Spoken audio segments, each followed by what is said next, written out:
So all of what we've shown here, again, is native to, SharePoint Online, is native to the access package structure. Right.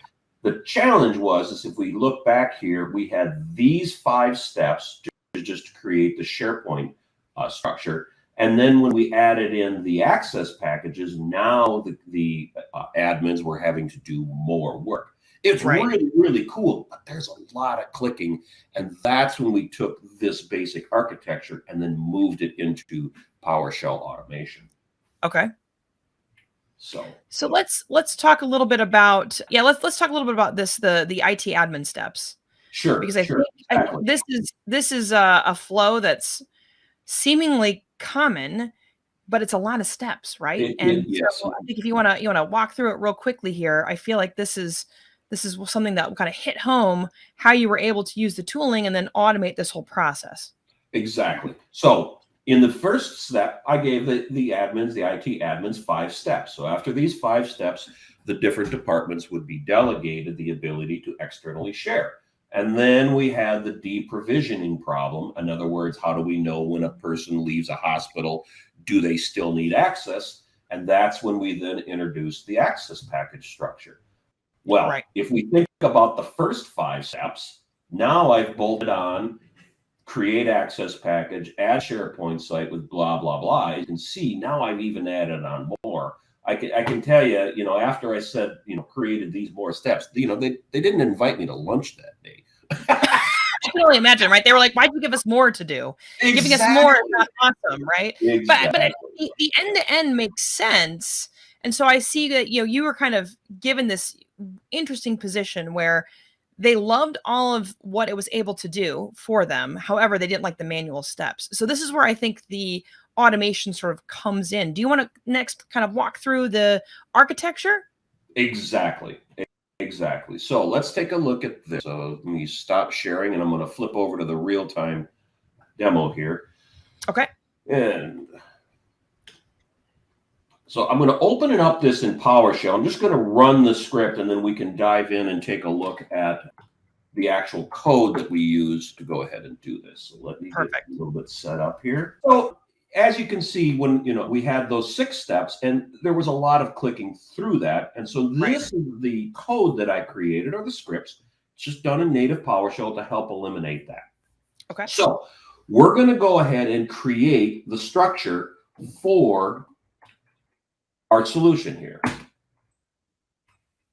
Now, a lot of times in consulting, I will get into a customer that has very little experience in PowerShell. They're just getting started. So some of you might find that my code is rather verbose in logging. And I do that. I don't think that's a bad thing, though. I feel like, so I don't know, in my dealings with PowerShell, and we've talked about this, like, I don't think I'm a guru, but I can make some stuff happen. And I always think that if I would be working with a customer that didn't have as much experience as I do, and I still think of myself as like a green belt, the perpetual green belt, if as it stands, I don't think this is a bad thing. I actually kind of like the fact that it's very verbose. Yeah, and make sure that I'm coming across with total transparency. I'm an infrastructure guy from a long time. I'm not a developer, but that's the beauty of PowerShell. Yeah. You can get a ton of work done here. You can go ahead and get logged in. Yeah, the joke I always say is I play a developer on TV. You wouldn't want to have me go into your code review and tell you what you did wrong or what you did right. Yeah. But you can make some great things happen with PowerShell. And I think it's just the idea of not being afraid to try, right? So that's what I think differentiates some of, because that's my background, right? Infrastructure and very heavy on that sort of thing. Yeah. Okay. Sorry, I had a login screen open on the other screen here. Oh, no worries. Get logged in.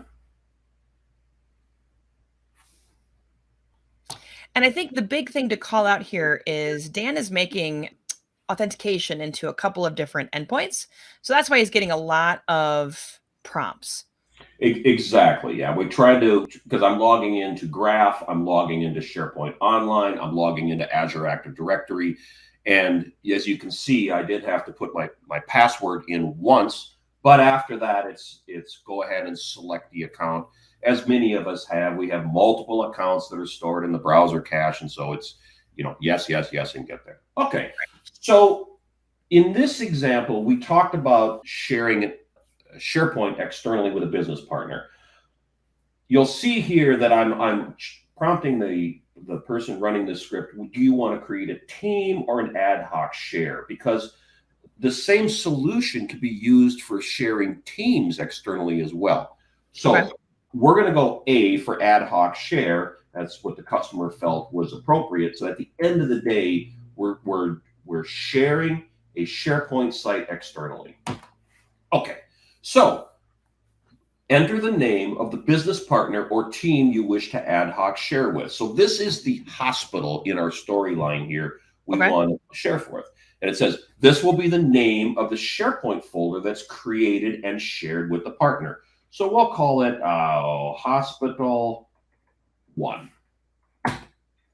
Now, thinking back to our access packages have policies. In other words, this person can have access to the SharePoint site for a period of time. Okay, makes sense. Yeah, exactly. You probably don't want to have them have access for years, right? Exactly, and that goes back to the deprovisioning. So after I'm going to choose 15 days, the person will either lose access, have to re-request access, however you set the policy up. Okay. Access packages also have approvers.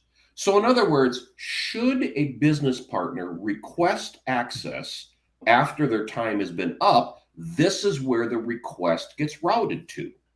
So this way, if somebody needs to renew their access, this is the person that will get the renewal email. So I'm just going to go ahead and put in my admin account here. Require requesters to provide justification. So during the access package invite process, there's a text box that says, I need access to this resource because I'm an admin in Hospital 1. So we'll just say, yep, the requester needs to give us some justification. Again, it's just a text box. Enter the email address of the second approver. Okay, so access packages allow you to have 2 levels of approver. We'll just say 1 is fine here and hit enter. Okay.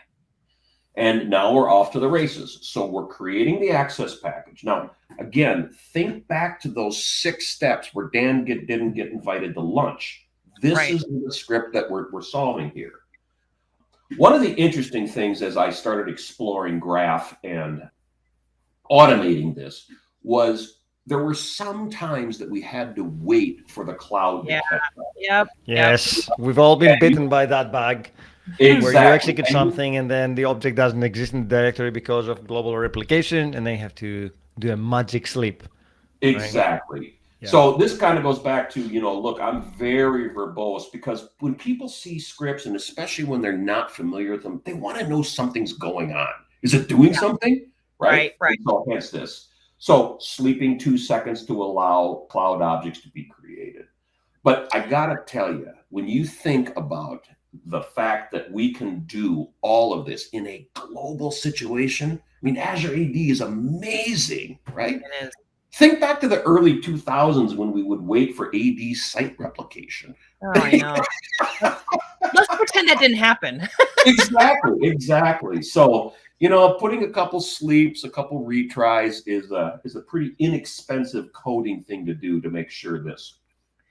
And I think one thing to make mention of, if you're watching this video, there will be links to our GitHub repo. We're going to be placing all of this code out there so you can go and you can explore how to maybe get this working in your environment, right? Because I do think a lot of times we need that how-to, right? And our documentation does a good job, but this is really that end-to-end scenario. You're taking something from start to finish, you're adding automation, and I feel like the end result was a very positive experience for the customer. Yes, exactly. So we'll just let this go through and here. Okay, we completed. So I'd like to call out a couple of really, really interesting things. So remember that we created a SharePoint folder called Hospital 1, right? This is what we entered at the top here. Now, you'll notice this line here. The group to find is And you'll notice this very SharePoint native syntax. This was a challenge for me. We had a SharePoint requirement that we would actually address a group in the SharePoint technology reference rather than the Azure AD. So that was an interesting one. And then you can see here, we're in a loop. We're trying to set the permissions on that particular folder for an Azure AD security group. That's the object ID. And you can see we're looping here. We couldn't find it. We couldn't find it. We couldn't find it. And then let me try to find it. Post successful set. So another example that when you're coding against Azure AD and the different O365 services, you may need to get into a loop to do that particular role. And in this time at 5:31 at 9:41 Central, we did it in 5 loops.